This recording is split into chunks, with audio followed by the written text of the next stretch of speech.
الله الرحمن الرحيم. الحمد لله رب العالمين، والصلاة والسلام على سيدنا ونبينا محمد وعلى آله وأصحابه أجمعين. اللهم إنا نسألك علما نافعا ورزقا طيبا وعملا متقبلا. السلام عليكم ورحمة الله وبركاته. برادران و خواهران، از سلسله های درس عقیده امروز حکم طلب دعا از اولیاء را میگیریم. حکم طلب دعا از اولیاء و از دوستان خداوند اگر غیر از خداوند باشد جایز نیست.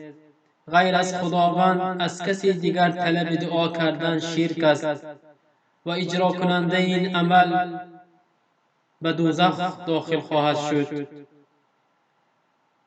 الله در قرآن میگوید فلا تدعوا مع الله الها آخر فتكون من المعذبین. پس با همراه خداوند خدای دیگری را دعا مکن وگرنه از جمله عذاب کشندگان میگردی. سوره شعراء. این آیت دلالت به آن میکند که ما باید همه طلب را از الله سبحانه و تعالی کنیم. از اولیاءهایی که وفات کرده هستند، از آنها، از قبرها، از درختها، از آفتاب و مهتاب طلب نکنیم. اولیاء یگان خیل فایده ندارد برای ما. همه این فایده میرسانیدگی این الله سبحانه و تعالی است. اولیاءها آنهایی هستند که فقط برای نفس خودشان، آن کسی که طاعت الله سبحانه و تعالی را میکند و طاعت پیامبر صلی الله علیه و سلم را میکند، این کس را اولیاء میگوید. لیکن ما باید بعد وفات این خیل شخص ها از آنها طلب نکنیم، زیرا این شرک میبرد. شرک را خداوند نمیبخشد. از این لحاظ از الله سبحانه و تعالی ما باید طلب کنیم.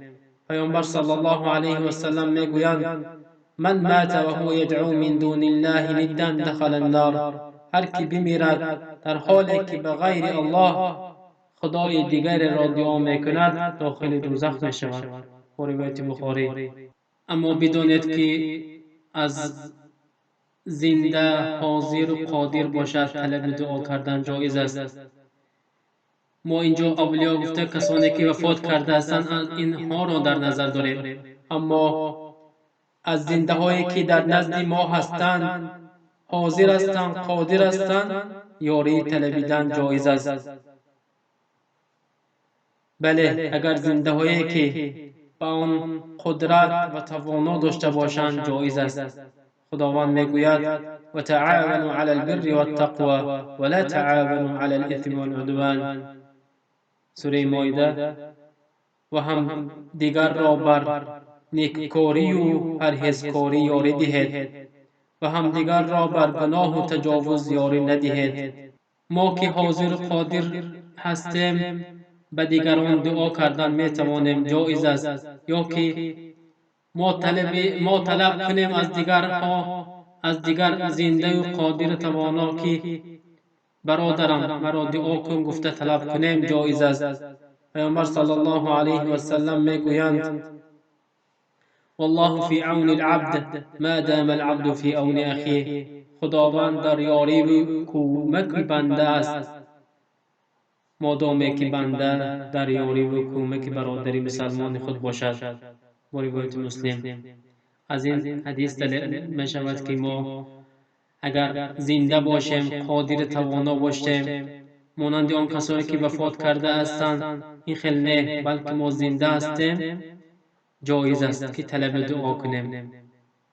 مثلا از یک برادری که زنده است شما را میشنود، با واسطه تلفن میتوانید صحبت کنید و از او طلب دعا کنید، جایز است. اما از اولیایی که وفات کرده است، حتی از پیامبرانی که وفات کرده اند طلب کردن جایز نیست. از الله سبحانه و تعالی میپرسم که هر یک ما را در دینش استوار گرداند و ما را موحد بودن به نصیب روزگار گرداند. و صلی الله علی نبینا محمد و علی آله و اصحابه اجمعین.